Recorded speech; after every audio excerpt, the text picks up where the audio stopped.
well, okay? In other words, it's typical. If you want to take tap dancing, you'll pick up a series of lessons for X number of dollars. So it's typical, and we have a lot of success that we've been able to leverage that social element and pick up these people. The downside to that, if there is a downside, is once the 12 weeks are done, some of them think, oh, that was fun. I'm done. And so, yeah, and so we have to be constantly in their ear about, well, you know, there's another step, it's called mainstream, and you need to pick up these 12 more calls, then you'll be able to go anywhere in the world and dance, because mainstream is the accepted worldwide entry level everywhere. And so but that is an issue, and we have to address that. So there are plenty of challenges involved with the program. It's not a slam dunk. It's not a slam dunk. But if we focus on it, and we've been very focused, I think it can succeed. And we're still in the program. We're still working it well. We have Luane and Renee with the current presidents of Jackson Claim Jumpers over here, and they started with us in 2016. 2016. You started with Calaveras in 2015. Yeah.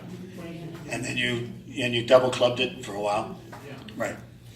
And so we're very happy. I mean, this is and we have so many. We have Leanne right down here. Leanne, were you in that May class where we only had 5 gals? Yeah. Yeah. And she's on our board as well. Okay? Yeah. What about the clubs, which are most of the clubs that can't afford to go 2 nights a week? Well, Repeat the question. What question? the question is this: what about the clubs that cannot afford to go 2 nights a week? So these are clubs that are having trouble finding dancing facilities that are reasonable. Because I think maybe if the callers knew that they were involved in some kind of a long-term growth plan, they'd capitulate, you know, maybe pick something up on the other end. I know I was willing to do that, never had to, with Jackson. Oops, maybe I shouldn't have said that. Did you make a note of that? It's a serious issue, and as you get into the high-density areas, like the South Bay, the Bay Area, the Sacramento. I mean, look at Stockton. Stockton's practically devoid of clubs. A huge area like Stockton, nothing going on. It might be worthwhile for an association to step forward and say, we're going to conduct beginner classes at this location with this caller. This caller is going to be the teacher. The association is going to help with the financing until it gets rolling, until it gets on its feet. And here are the conditions. Condition number 1, no cherry picking. That means what? That means you can't come in as a club dancer with your club badge on and start talking about, oh, you think you're having fun now? Where do you do a relay to Doocy? Oh my God, oh, the boat. Oh, it's out of sight. All right? Just to entice these people over to the club. We don't, you know, if you had some hard and fast rules and everybody played by the rules, you could do that. So you could do a consolidated effort if you can work that out. Talk with the association. The association is in the same boat you guys are in. The associations are you guys. They really are. I mean, if your club disappears, association's right behind you. So they have a vested interest in your club succeeding, and they should be able to sit down and discuss this with you. Is Sherry still here? No, I'm probably going to get in. She's here in the kitchen. Oh, she's in the kitchen. I'll get a nasty email. No, I'm sure that Sherry. Hi, Sherry. I just spent a boatload of this CCSDA money. I hope you don't mind. Yeah. What kind of advertising you do besides word of mouth? We do all kinds of advertising. Here is a business card that we leave that directs people to a website called trisquaredancing.com, which is a website that I put together at my expense.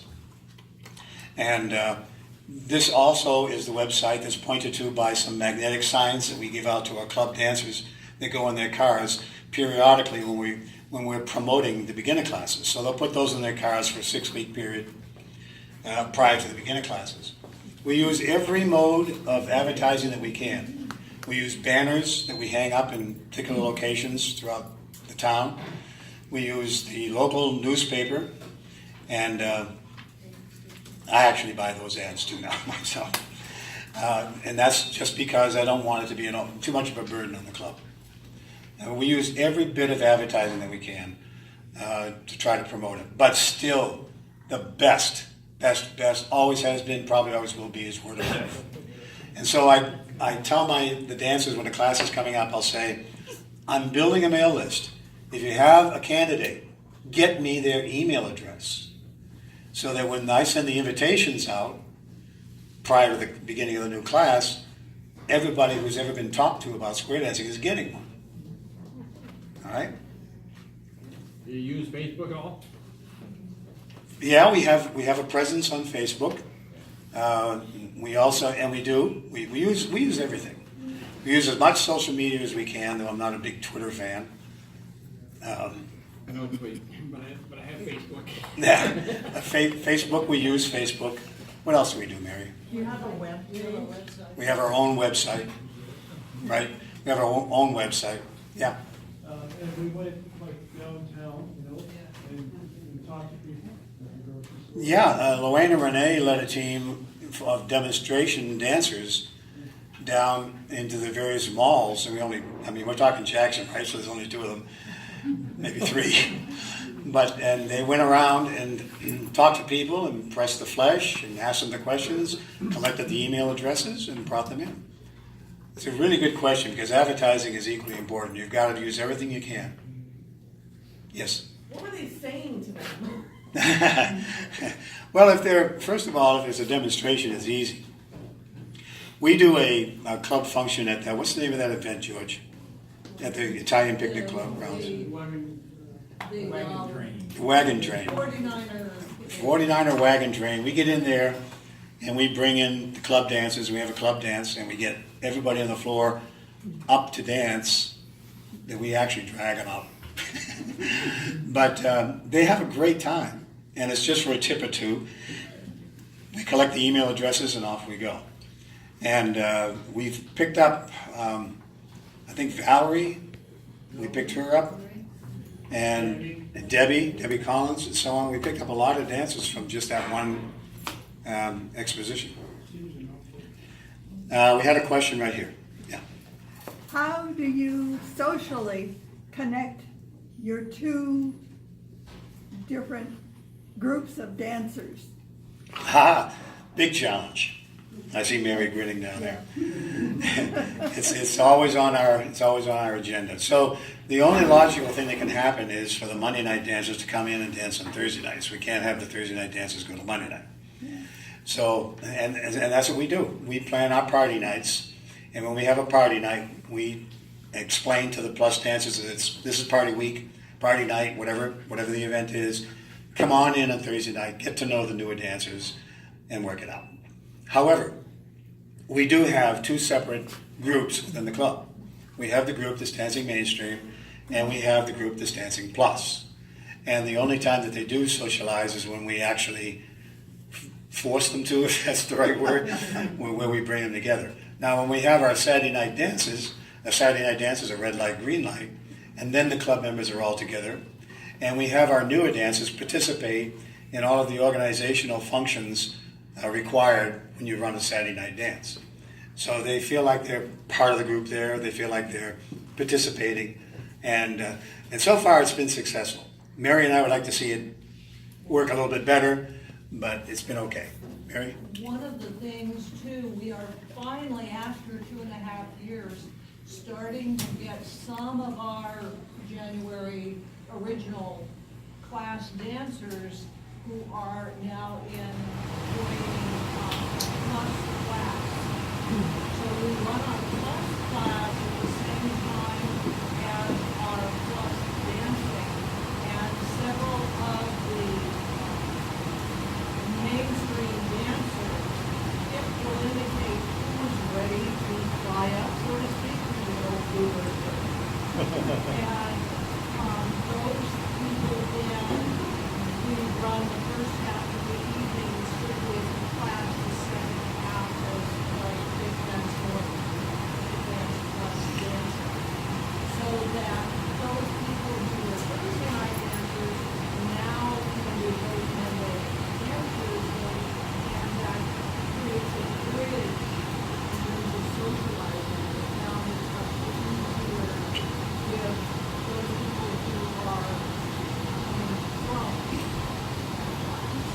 So what Mary is saying, in explanation, I'll just do this for the recording, is that the Thursday night people don't move along automatically to Monday night. They don't automatically move into a Plus workshop. We design our Plus workshops on an as-needed basis. When we have enough people from Thursday night who've expressed an interest in learning the Plus calls, then we'll conduct a 15-week Plus workshop. That's the way we do it. Now, you'd be surprised that with all of the dances, we've had 130 plus dances go through on Thursday nights. And you would be surprised at how many of them are very happy dancing on Thursday nights, have no interest in learning the Plus. And this goes back to a point I was trying to make originally. These dancers sense intuitively that they are not ready to learn the powerful combination calls that are contained in the Plus program. They just are not ready to learn them.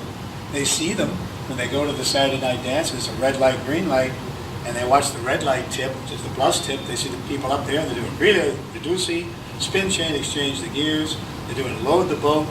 Do you realize how non-contextual these calls are? There's no context to them. The names of the calls do not lend themselves at all to any part of the bodily functions that are going on when you do the calls. I mean, to load the boat, what is that? I mean, touch a quarter, that tells you this is a, I could teach touch a quarter, and then as soon as I do it, I did touch a quarter. They can relate the name of the call to the action. Can they do that with spin chain, exchange the gears? They can. So these multiple combination calls are very difficult. I think the newer dancers sense that. And it's only the ones that have been dancing on Thursday nights for an extended period of time, maybe for a year and a half, that even come to me and express an interest. And I think that's a very important point to note, because if you rush these people, you're falling right back into the same old trap. Joni? So, on your cumulative grid on the second page, it has 158 total right now. Yeah. Out of that 158, what percentage of it would you say were plus dancers? Have become Plus dancers. Are. Okay, so if you read the body of the text further on down, you'll see that the 150, is it 158? Whatever that number is, it actually ends up being 132, because those numbers didn't account for people who come in and retake the courses. Once I went back and put a filter on for that, that reduces the total number down to 132. I think the numbers, it's in the text. And so regardless of that, you're wanting to know how many of them have moved on to Plus dancing? 3,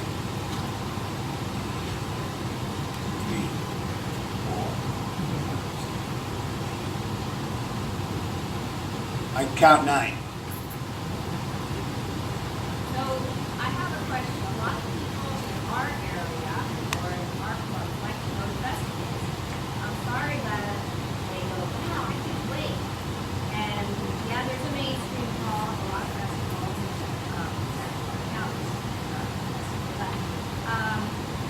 when I go to a plus hall and dance, and I'm a little all the time, how do you talk to your dancers about that?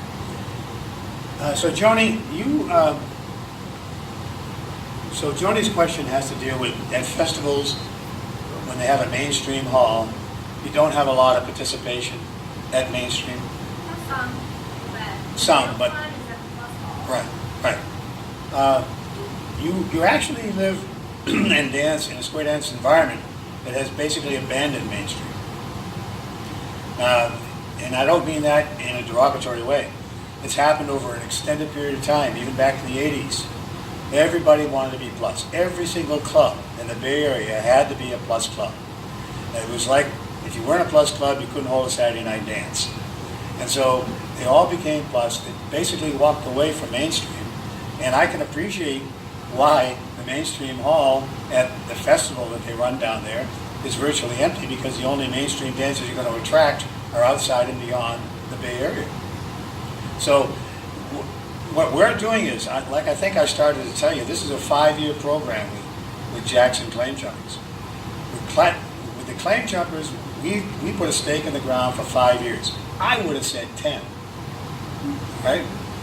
But I didn't think I could sell 10. If I'm still around, God willing, we'll make it 10 though, because it's working. This program will only gain inertia and momentum over time. It's nothing that's going to turn it around in a year, in 2 years, a minimum of 5 years before you're going to see any impact. If every single club in the San Jose area were to do this beginning this fall, it'd still be 5 years before you saw the impact. And that's because the actual absolute retention is down around 42%. That means 42% of the dancers that go through this program will be around 2, 3, and 4 years later. Jim Osborne calls in the Bay Area. It's his home area. Jim, what do you have to say?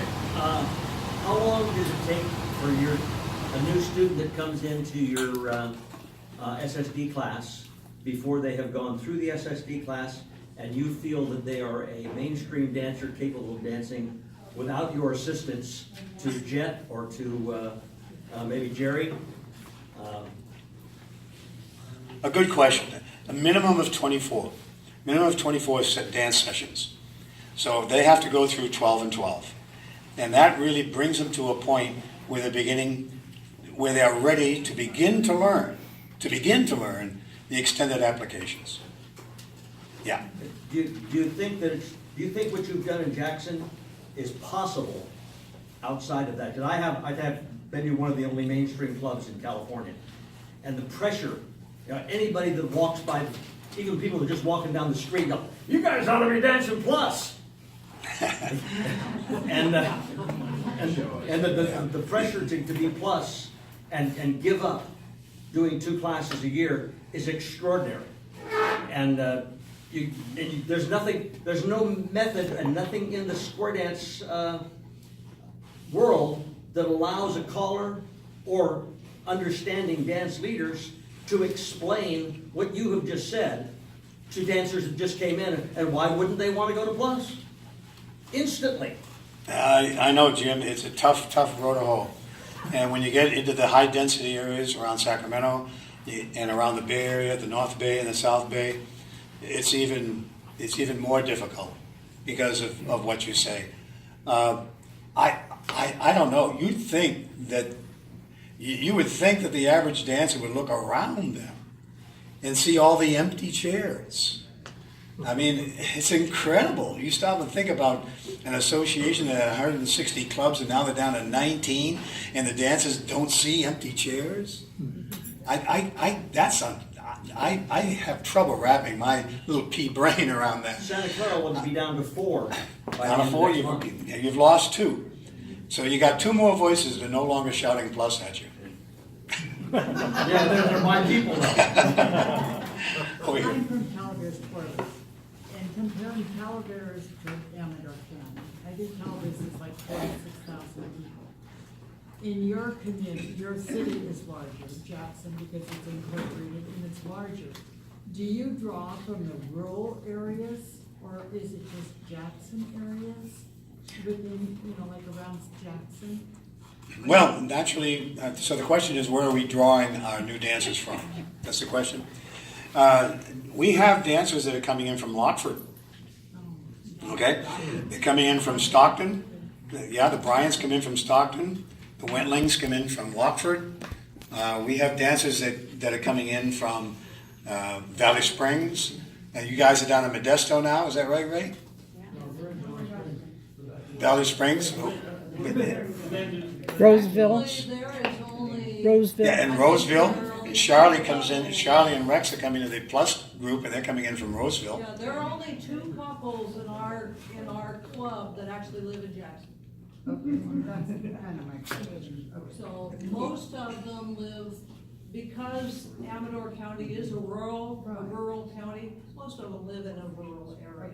Because that's where Calaveras is. Yeah, it's similar to Calaveras. Yeah, so you were talking about the Comparison, yeah. right. It's what you're doing, obviously. Yeah. Your party dances, So you have one party dance a month that's at the level the new dancers are at? Is that what you do? Or- Yes, we try to have at least one. Sometimes two. That's at the same time when you usually teach them or a different time? Well, we don't differentiate the night regarding the teaching curriculum. We still teach on a party night, if that's what your question is. We just take advantage of a holiday and make it a party night.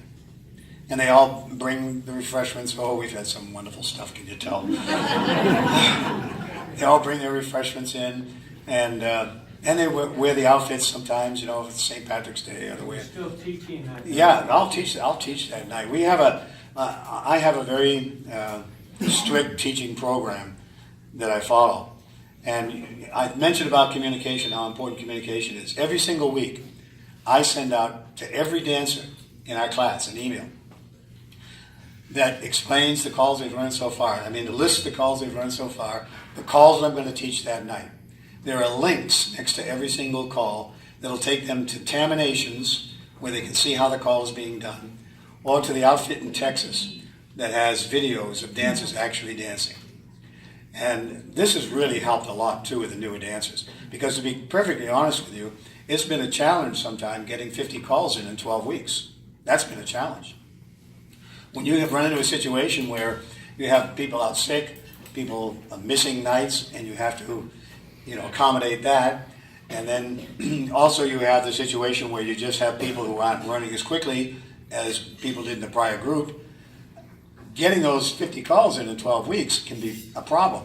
And that's why I built in an automatic 3-week period after each 12-week section, in case I had to extend the class a week or two. And we wouldn't pay extra for those classes. And those classes are not over until I finish teaching those calls, if it takes them 14 weeks to do it. So they still pay their fixed price of $60. And I never cut them short. I never give them 11 weeks. George? One of the challenges that we've had has to do with the mix of men and women in the club. We have more women than men. And so we've had to get some of the girls to play both parts, to learn both parts. And that's been a help. But we definitely need guys. So if you get any guys, I don't want to go. Because we're wearing some of us out. So George is bringing out the fact, if you look on the chart that I have provided for you, I've broken into male and female dancers. And we're experiencing a 2-to-1 ratio of females over males. This was more of a problem initially than it is now, for the reason that George pointed out. We have begun taking the newer dancers who have learned back in 2016 and 2017, and some of those ladies have learned the man's part. They've learned the left-hand position. And so when the new class comes in, they wear a bow tie or they wear a big badge that says boy or something of that nature, and they automatically dance in the left-hand position. So that's the way we approach that. We anticipate, excuse me please, we anticipate that's going to be a continuing problem. But it's not something that we can't deal with. Single clubs have been dealing with it forever. We have noticed that the guys don't learn as fast. Okay, but leave that off the video. That was George Lambert that said that. Now we're in a situation. I'll be right with you, Norm. We're in a situation where we're very lucky because the club members understood the entire program, right down to the last nut and bolt. They understood what I was trying to do. They understood what the goals were. They understood how important it was because the life of the club was on the line. And so we had 100% participation of all members. And that's what made it good. I'll get to you in a second. I got Norm over here first. Yeah. Do you capitalize, if you will, on the male-female ratio to attract more males?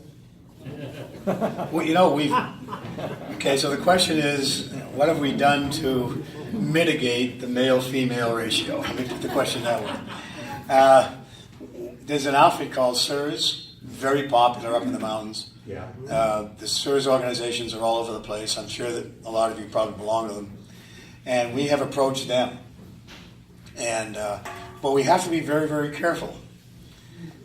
Because a lot of times, be careful, Kip, you're on thin ice here. Women dancing are married. A lot of times, the guys who are involved in SIRS, a lot of them have health issues, and because they're all retired, so they might have hips, knees, and that type of thing. And we have had one or two of them come down there and just literally be unable to dance, and that's a problem That's, right off the bat. So yeah. Another thing that'll happen once in a while is ladies will get burned out from dancing the men's part all the time. And sometimes they'll get pretty tired of it and want to dance the girls' part again. So you gotta kind of juggle them around a little bit. And we do. And we do. I will personally encourage that with some of our ladies who are dancing the man's position. I'll say, this time when you square up, get on the right-hand side. And just because I want them to maintain that feel of being dancing in both positions. I had a question over here, Luann. I was just gonna mention that, having class or a dance on Monday with the plus and then dance on Thursday with the mainstream, we encourage angels. So we have a lot of dancers that come on Mondays and on Thursdays, and they're building relationships with the newer dancers, and that helps a lot. Also, the girls who are learning a different position are dancing in plus a lot quicker because they recognize the position rather than the gender. The left-hand side. So, let me find my switch here. And so we had a question over here, Ray. I like your way that you're charged for the program. I wanted your opinion, your thoughts on the clubs that say, we're starting a new class. The first 3 weeks are totally free, and how that affects retention. Well, we sort of do the same thing. What we do is we say the cost of the package is $60 per person, payable on the second night. So if they come back the second night, we expect a check or cash order. And but we don't go beyond. We don't go like 3 weeks into it because we don't have the luxury of all that time. We've got 12 weeks, and then when that 12 weeks is over, plus another 3 weeks, bam, we got another group started. So we don't mess around with that. If they like it, fine. If it's not their thing, they should know that right up front. I've had a dancer come into me on a Thursday night, young couple too. Oh, I was excited because they were really good dancers. I went up to him after about the third tip and I said, "You've got some dancing experience." And he says, "Yeah, I dance traditional contras." And I said, "Well, this is quite different." He says, "I know." He says, I don't think it's for us." And of course, they didn't come back. I talked to them some more, but they didn't come back, and I appreciate that. After all, I know we like to put it on our advertising. Square dancing is not for everyone. There are some people that just cannot actually adapt to the whole notion of having somebody on the stage hollering commands at them that they perform. I had one couple, this gal, I forget her name, she got really almost hostile on Thursday night. "Oh, you're just up there making us look like fools." Sorry. I mean, that was circle left. I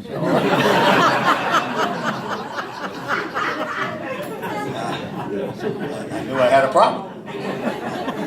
Yeah. Is the demographics at Claim Jumpers still Northern European people? Or do we have? Oh, that's an interesting question. We don't have a lot of ethnic interfacing going on up in the mountain. We don't. We do have some people of American Indian background, ethnicity, but beyond that we don't. However, it's never been a problem in any of the other clubs that I've ever called for. I remember I was a club caller. Not a club caller, but I called annually for a club in Flint, Michigan, and I was the only white Anglo-Saxon in the building, 60 squares. So it's never been an issue in the activity. Though I think I remember in the Bay Area there were some issues with some Asian influence in the club, but it wasn't anything that couldn't be handled. I mean, you negotiate these things. You sit down, you talk with people. You know, I had one fellow that sent me a very serious, nasty email. And when he came to club the next week, I said, you know, I appreciate exactly the way you feel. I have talked to the board about it. You're no longer welcome in the club. We don't need your attitude. We don't want it. You're not going to be able to influence anybody to think the way you think, nor do we want you. It's a difficult thing to do, but every once in a while, you know, and I've been 58 years in the business, and I can tell you it's only happened twice. 58 years. Yeah. That would be the same, like, when you have people that can't keep up with your schedule, you just have to tell them, come back later, I guess, huh? Yes, we need to do that, and that has been an issue, and we have to deal with that very gingerly as well. And like I said, square dancing is not meant for everybody, and if that flies in the face of conventional advertising, I'm sorry, but it's just not. Okay, we say if you can walk and chew gum at the same time, by God, you can square dance. No, not all the time. So we've had situations twice now in the 2.5 years where we've had dancers that have not been able to keep up. In one case, I let the dancer finish the 12-week program and then recommended that they do not continue on into the mainstream program, but rather that they wait for the next class to start and start again. That's the way we've handled it in the past. Where am I, George? Yeah. All right with you, Bob. Just one real quick thing about the $60 we charge for our 12-week class. We collect that up front, and that helps our retention for that period of time. We don't get a lot of drop-off once they take that. So just remember that. Yeah. Okay, so George brings up a really good point. The whole reason for collecting in advance is to mitigate the dropout. If they've already paid $60, there's less of a tendency to walk away from it. And secondly, it helps with the financing, because after all, we're running a program, 12 weeks, we got 12 weeks of hall rent to pay, we have 12 weeks of a caller to pay, we have all the coffee and stuff that goes on, and so we need to have that money in the bank. And it's really worked out very well. There were times in the beginning where we had to sacrifice on Monday night dancing and just stop it because we didn't have enough cash flow. And it was stopped for 6 months? One summer, I think it was. One summer, I think, in 2016. And so we just didn't have the cash flow. So I think I have a couple up here.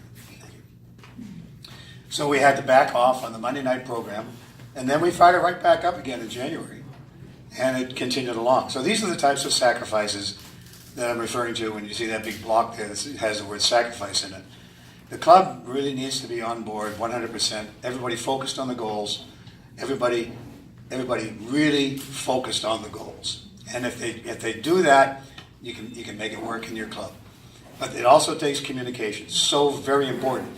The caller, somebody in the club needs to communicate with everybody and say, here's where we should be today, here's where we are, here's where we're going tomorrow. All of that needs to be laid out. And Bob, you had your hand up, I think. Yeah, just want to backtrack just a second. When you have those dancers, is it you, the caller, that tells them, you know, you're not able to keep up, you should really do this another time or come back later? Most of the time I take care of it. Okay, as opposed to letting the club do it? Yes, most of the time I will take care of it. If there's a case where someone has brought this couple in and they're very close, then I'll bring that other couple into the conversation and say, something needs to be done. So, yeah, like I said, it doesn't happen too often. I mean, it's happened twice out of 130 odd people. Well, we've had a few people take the same lesson 4 or 5 times. Oh, well, Not quite getting it. it just happens. But you got to remember, their objective is different from ours or yours, or we always have this plus, this Saturday night thing hanging over us, and this to us is norm. This is the normal area. For the newer dancer, no, they just want to be able to get by on the night that they dance. So they have a different goal, and so it's a little bit easier to approach them than you think. Yeah, Phil. during your 12-week program, how many hours each night or on Thursday night is your workshop? Is it all workshop or some dancing? And then between your 12-week programs, how much of it your evening is workshop versus dancing? Okay, so during the 12-week program, here's the way it works. For the newer group coming in, their dance begins at 6:30. I encourage them to be in the hall at 6 o'clock. And I do and no music, I stand out on the floor with them and I walk them through all the calls that they know so far. So it's a big walkthrough for half an hour. And they're coming in, sometimes they won't come in until quarter after, and I'll say, okay, you're out and you're in, and continue on walking them through the calls that they know. So when the music starts at 6:30, you don't have to waste an entire tip while they're going, oh, what was that? Oh, yeah, oh, yeah. Oh yeah, walk and dodge. Oh yeah, all right. That doesn't happen. They're dancing right off the bat. I time my tips. My tips are 5 minutes long. My breaks are 5 minutes long. My patter is 5 minutes long. My singing call after that, and then the break is 5 minutes long. So I get 6 tips in an hour and a half, and that's how much time they have. In that 6 tips, I have to teach them the new calls that they're going to learn that night, which is never really more than 2. Well, okay, let me back up. First night, everybody learns 11 calls. Very first night. And I don't care who you are. Yeah, circle left, circle right, element left, do-si-do. They learn to swing. They learn to promenade. They learn a ladies' chain.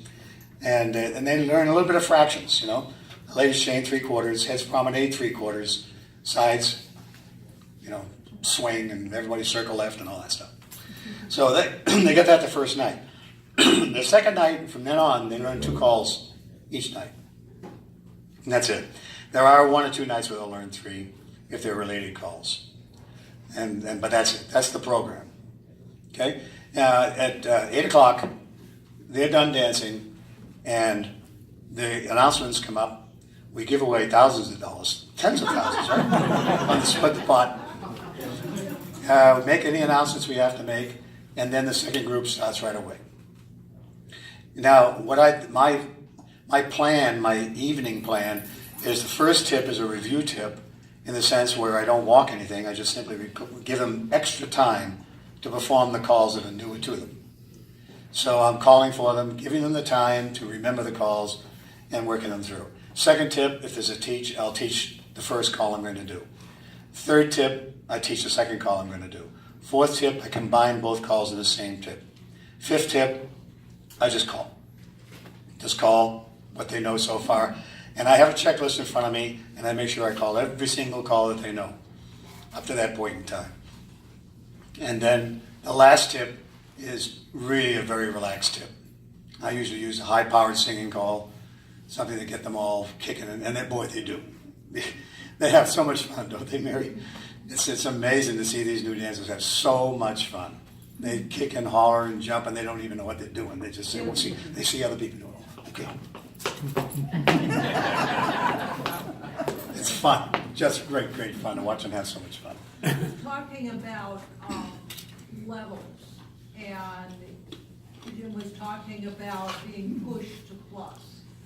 We make very, very, very sure that each level, when they're dancing, if they're having fun, and we'll keep asking them, are you having fun? How can we make this fun? And if we have one lady who's taken our basic class 4 times, that's where she wanted to be. That's okay. Nobody is gonna push her into mainstream, and absolutely nobody is gonna be pushed into plus. That's right. There's no cruising going on. No. On That's Thursday only nights. since Kip arrived. Yeah. The singing calls, do you start that like the first night right off when they learn, how many calls do you have to learn before you start doing singing calls?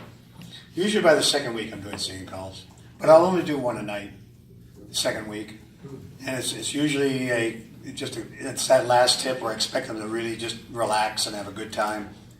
Then I'll do a singing call for that tip. Then by the time they're into their 4th, 5th lesson, I'm doing a singing call between most of after the end of each tip.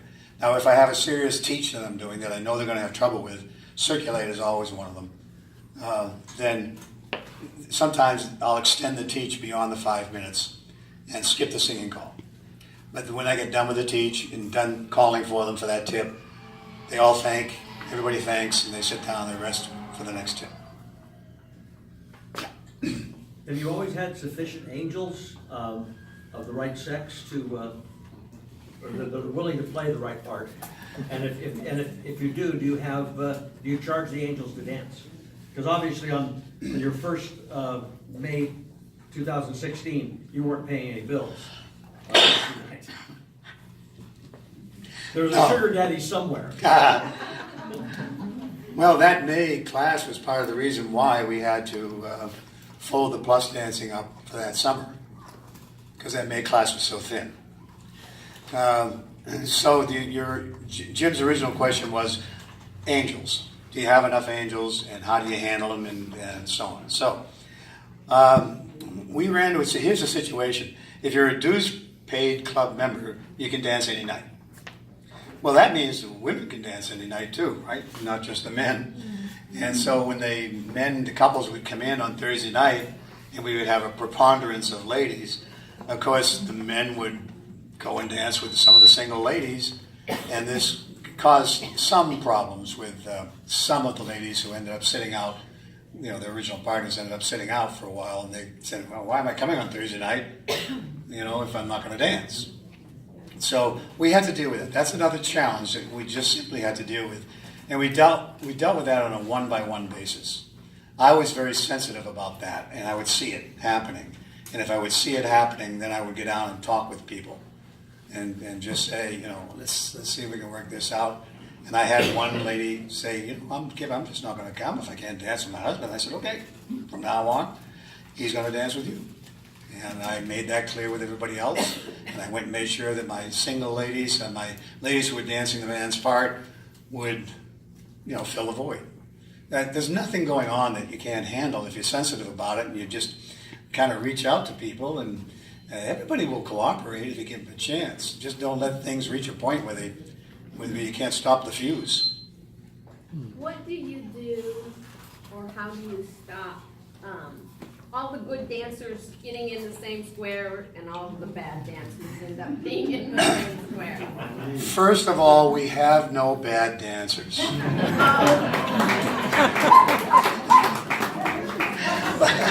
But I know what you mean. Yeah, we have parts of the hall where the sound isn't so good. That's what I'm sorry, what did you say? And so, again, this is up to the caller, I think. And what I do is I'll call a scatter promenade of some sort. 4 ladies chain, Alaman left, come back promenade, anywhere you want, just take off. Reform your squares wherever you are. Everybody's now mixed. Okay? Now, they do have a tendency, some of those other dancers that you were referring to, who will remain anonymous. Where's Charlie? Charlie! And that's to be expected. But for the most part, if the caller takes the time to scatter promenade them and mix them all around, it's okay. We don't want to. I don't want to at this point anyway. I don't want to interrupt. I do not want to introduce the number mixing system, whether it's cards or numbers. I don't want to do that at this point. Not with newer dancers. If I had a hall full of 8 squares, brand new dancers, then I would consider using a number mixing system. Yeah. Just to pass on a little information, we use an assistant on the floor. If we see that a square needs help, we might move a couple here and there. And the newer dancers actually appreciate it. So far, we haven't had any issues with that.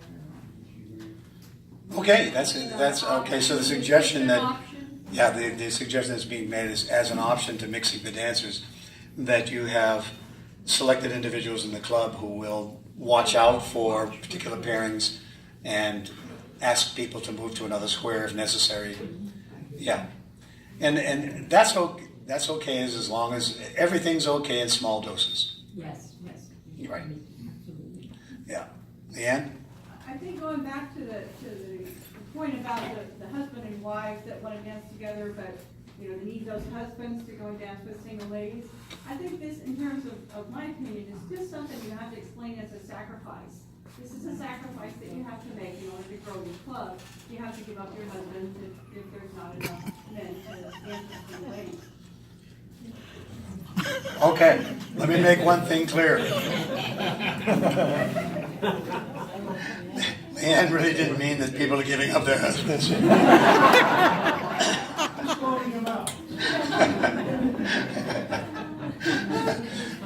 But her point is well taken, and for the most part, you know, it becomes an issue only when it becomes an issue. In other words, when people are so sensitive about it.